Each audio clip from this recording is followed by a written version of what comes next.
Bem ao sul, no posto de fronteira de Siene, no dia mais longo do ano, algo de notável acontecia.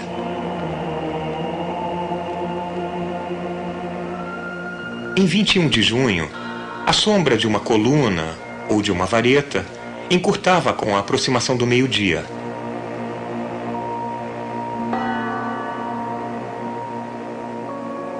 Com o passar das horas, os raios do sol deslizavam pela parede de um poço que nos outros dias não era iluminado.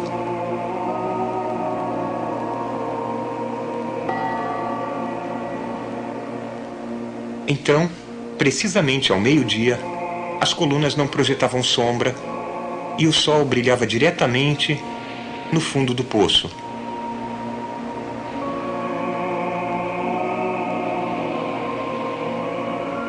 Naquele momento, o sol estava exatamente a pino.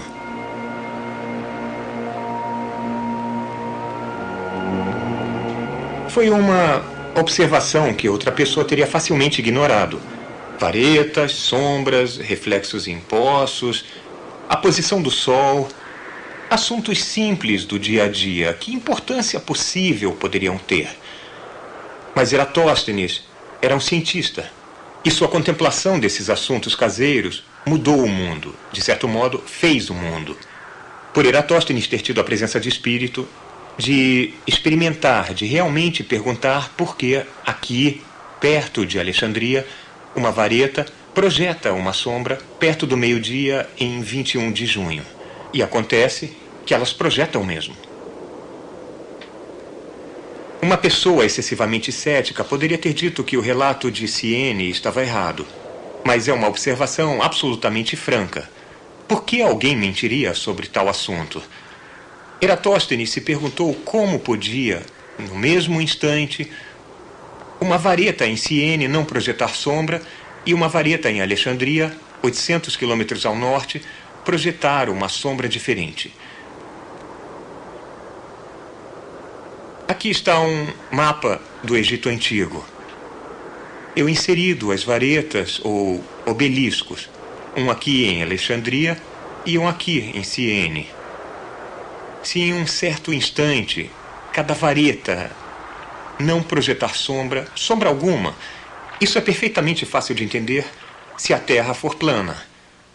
Se a sombra em Siene tem um certo comprimento e a sombra em Alexandria tem o mesmo comprimento, isso também faz sentido em uma Terra plana.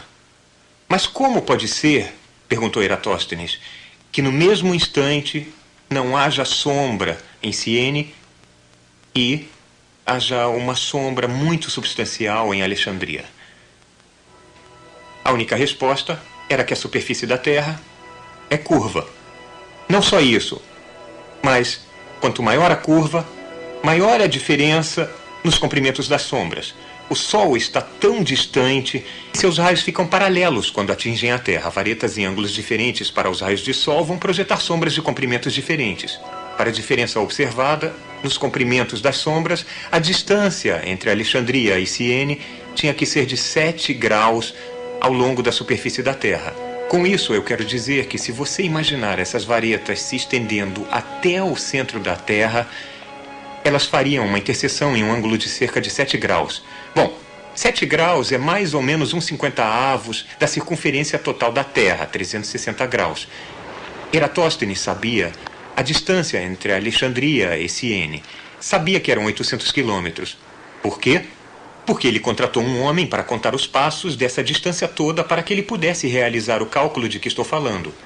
Bom, 800 quilômetros vezes 50 dá 40 mil quilômetros. Então, essa deve ser a circunferência da Terra. Esta é a maior distância que se pode percorrer na Terra. Esta é a resposta certa. As únicas ferramentas de Eratóstenes foram varetas, olhos, pés e cérebro. Mais o entusiasmo pela experimentação. Com essas ferramentas, ele deduziu corretamente a circunferência da Terra com alta precisão, com um erro de poucos %. Este é um ótimo cálculo para 2.200 anos atrás.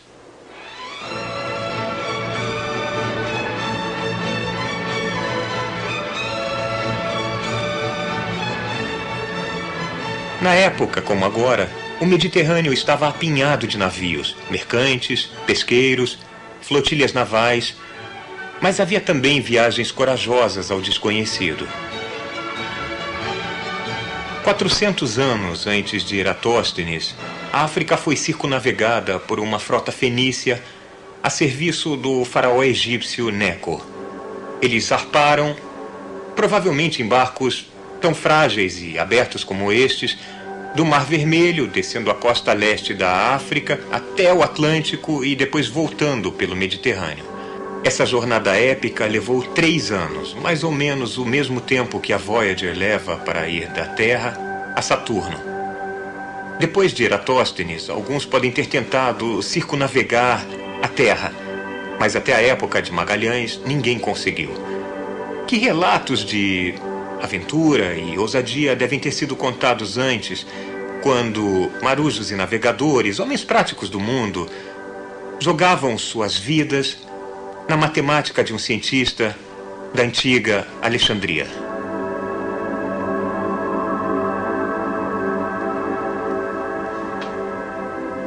Hoje, Alexandria demonstra poucos traços de sua antiga glória, dos dias em que Eratóstenes andava por suas largas avenidas.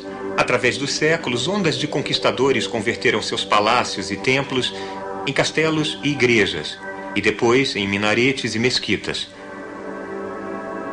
A cidade foi escolhida para ser a capital do seu império por Alexandre o Grande em uma tarde de inverno de 331 a.C.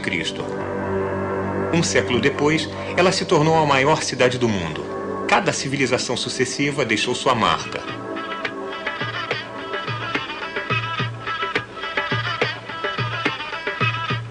Mas o que resta agora da cidade de mármore do sonho de Alexandre? Alexandria ainda é um mercado vicejante, ainda uma encruzilhada para os povos do Oriente Próximo.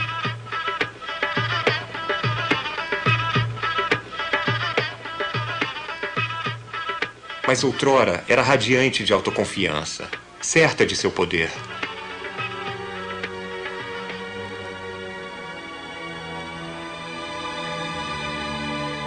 Como se pode recuperar uma época desaparecida através de algumas estátuas quebradas e restos de antigos manuscritos?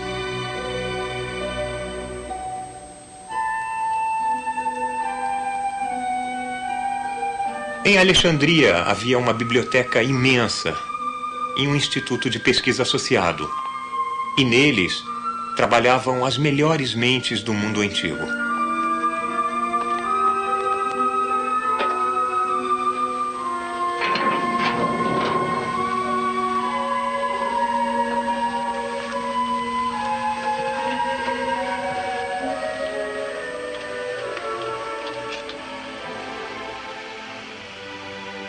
Dessa lendária biblioteca, só o que resta é este porão úmido e esquecido. Ele fica no anexo da biblioteca, o Serapeum, que era um templo, mas depois foi reconsagrado para o conhecimento. Estas poucas prateleiras mofadas, que provavelmente ficavam num depósito no porão, são seus únicos restos físicos. Mas isto aqui foi outrora o cérebro e a glória da maior cidade do planeta Terra.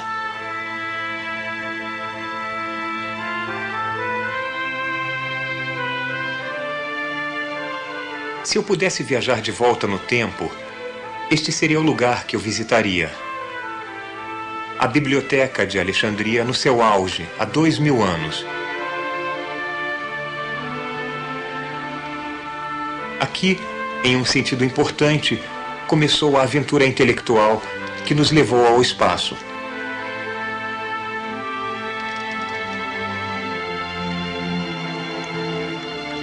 Todo o conhecimento do mundo antigo já esteve abrigado por estas paredes de mármore.